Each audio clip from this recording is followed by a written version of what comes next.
this. Looks like they are sitting down, ready to play. That's Longo on the right side right there, and Raflow from front on the left side. They selected the characters, and it looks like they are ready to go. There we go. Game number 1 of Wave C is going to be Raflow versus Longo. Palutena versus Rob on Pokemon Stadium 2.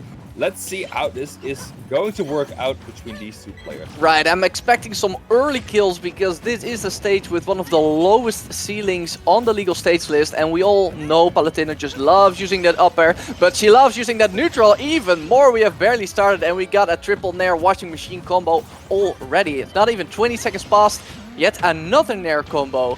But of course the killing is gonna happen off the top, both for Palu and for Rob, so I'm expecting a lot of early kills. Yeah, Raflow is so prolific, so great in those Nair conversions, or at least getting them across either. A lot of people know that you need to SDI up to get out of there, but Raflow is so good at them. And speaking of good at them, such an amazing read on Longo there, gets that forward smash in, and he's only at 28% of Longo. It's right, he took him out in under a minute, and well, pretty much that entire stock was Raflow in advantage state. But, of course, Longo is keen to do it right back to him, sending almost his entire second stock in Raflow's disadvantage state. Sniping him with the gyro there, beautiful stuff. But here we go, it looks like we are just trading corner positions. Almost nothing has been in neutral, it's just in the corner and edge guards, and they just keep going. Oh, he goes so deep for that backer. Gets the Longo doesn't get the tech of Raflow, calling him out on that situation. Such a great play. And as you said, we're just going to trade corner pressure. And the first one that's off stage is going to be having a hell of a time getting back to that center stage. And as both players really don't want that to happen, at least both players have a really effective edge guarding strategy, I would presume. Just trying to snipe you with a gyro or just trying to snipe you with an area off the stage. It should be possible. But then again, you need to find a way to get someone to the side of the stage. And Raflow is currently only trying to get him off the top of the stage, getting a great high upper in, but sadly not enough to take the stock. Raflow looking very awake right now, and he's even up a stock. He is up a stock, and that sequence we saw for the past 30 seconds, that's pretty much the first neutral we've seen really for this entire game. But Longo's back up in the air, we got Raflow looking both for up airs, back airs, and of course maybe an up smash if he's feeling it a little. Trying to snipe with the explosive flames, he knows he wants those kills off top, but it's gonna be off the side if he gets another one of those airs, but nope, on top it is. Excellent explosive flame right there by Raflow, and aside for that one really great revenge KO that Longo got right after losing his first stock, it was pretty much Raflow in control the entire time. Yeah, it was such an insane, especially at the end, like there was one portion where we said it's kind of getting neutral at that point, but once Longo got in a bad position where Raflow was just over him completely. Even with a recovery as flexible as Rob's, he couldn't get away from the explosive flames, couldn't get away from the up airs. Such a tricky player to recover against. Yeah, it's tough, and even though he has a very flexible recovery like you said, he is, perfectly vulnerable during the entirety of it. So if he would just try and avoid explosive flames by going super low, we know that Raflow can and already has just drop on top with one of those long lasting nairs. But, despite the poor result of the first game for Longo, he is going back to Pokemon Stadium 2. Hopefully, this is an indicator of just a little bit of confidence as he starts off with a nice juggle here on Raflow. Yeah, that's always the thing I'm surprised about when players pick the same stage if they got beaten a lot. It kind of sets their determinacy to pick that stage, or maybe they got in a situation where they don't have no other choice. But that conversion was beautiful there, making use of the gyro and into the up smash. This is a completely different Longo already. Oh yeah, that confidence was not misplaced, not at all. And I think he knew it because almost entire of game 1 was played with him in the corner in disadvantage. He really didn't get to play a lot in neutral, and that's really where Rob is extremely strong with lasers, gyros, and very safe tilts and aerials. But he really didn't get to play a lot of that during game 1. Maybe he's looking for a do-over, and a do-over he has gotten with a nice big lead here at the start. A thing I've seen happen like twice already is that Raflow uses a back air to beat out Longo's Nair. And it kind of trades at that point, and that is such an unfortunate, because that Nair is such an amazing landing tool for Longo and Rob in general, that it kind of shuts that down. Now he has that forward to kind of stuff her out on that point. Such a strong and fast aerial, pushing him off the side of the stage. And he is still in a percentage lead, but it's looking kind of rough with that shield so small. Right, and he's avoiding all these Nair combo starters, tilting his shield upwards even. And even the couple of times that Raflow has gotten a hit with one of the Nairs, he has fallen out, and it hasn't led into one of those big combos that we know Palutena's Nair for. Oh, gets another Nair, and great backer there. That's such a tight conversion to hit there. The Nair into the backer, gets it anyway. Oh, and reads the teleportation, but sadly didn't capitalize on it enough. Now is in a similarly bad situation himself.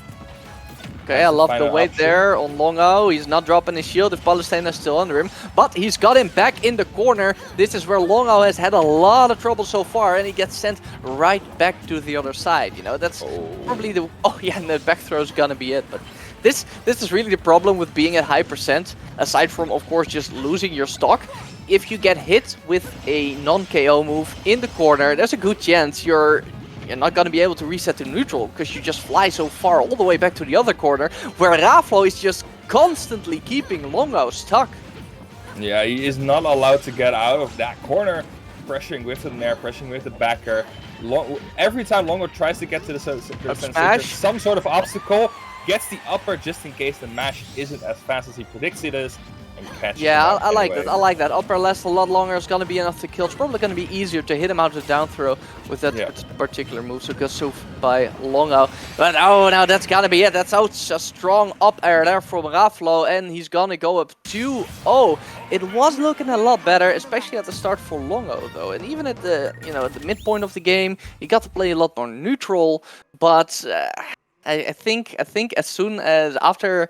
The midpoint of the game, Raflow just kept him in the corner, and that's where Longo just completely falls apart.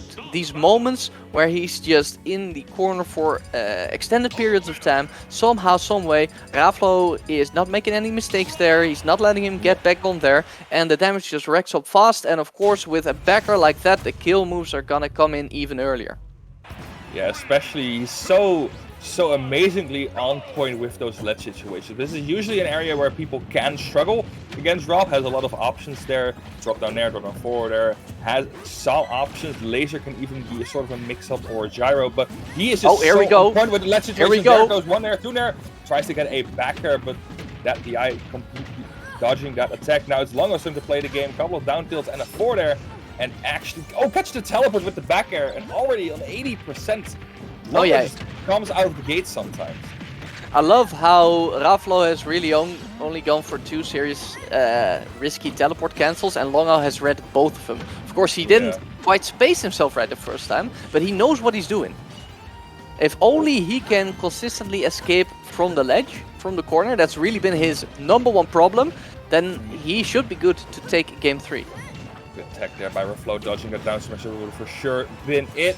But using those invincibility frames to get out of there. That was such a tricky teleporter mix-up because he drifted to the right and then teleported to the ledge. And again, he reads it, but slightly misspaced. If I was Raflow, I would start being really careful with those teleport cancels because Longo has his eye on him. And as soon as he spaces it correctly, he's gonna get a big punish out of it. To be fair, he's up 2-0, so it is kind of working despite those teleport cancels getting rid of it. I agree. He needs to kind of watch out for that. Has to get something going. Palutena up 160%. There should be something Longo can do. 30. Like that Nair finishing out the first stock, but still he is at 126. One upper will basically do it. Yeah, the 4 tilt after neutral get was quite the mix-up, but I don't really get what it was for. Oh, I think he could have lifted with slightly better DI, but of course you want a DI out to avoid the aerial. Either way, we are at a pretty even game now, but here we go, washing machine combos. That is 3 Nairs into an up air, and we are at 44%. Great stuff right there from Raflow, and he's not even done. He is not done. He's gonna try and continue the combo. Nair actually beating out Palutena or Rob's Nair, surprisingly enough. Alright, okay, he got back with... It's not working. Yeah, he got back with an aggressive landing, and as soon as that works out, you gotta get out of there, because we have seen that Raflow is not gonna give you a lot of chances to get out of the corner. So as soon as one opening reveals itself, you better take it.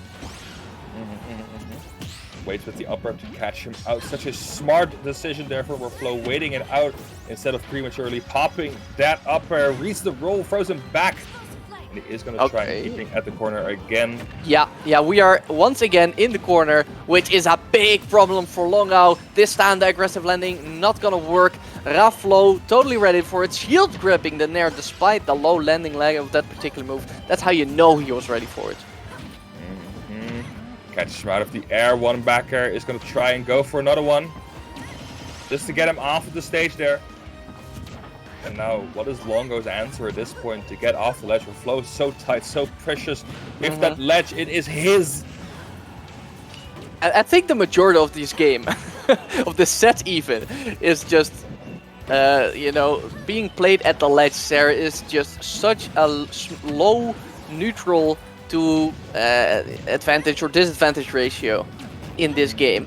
And Raflow, man, as you can see in neutral, or when Longo gets a thing or two going, he's making some great reads. It's just at the ledge that Raflow is totally superior to Longo. And we can see it again here, as he is stuck on his final stock, game 3, getting footstooled and spiked, all because he was sent to the ledge. Yeah, he was so scared to go high. He was because those explosive flames have been catching him off guard there. And then he has to go low, and Raflow, being ready for that, tries to intercept him twice with the footstool, and then the Yeah, and I don't even blame him for it, because we've seen it through the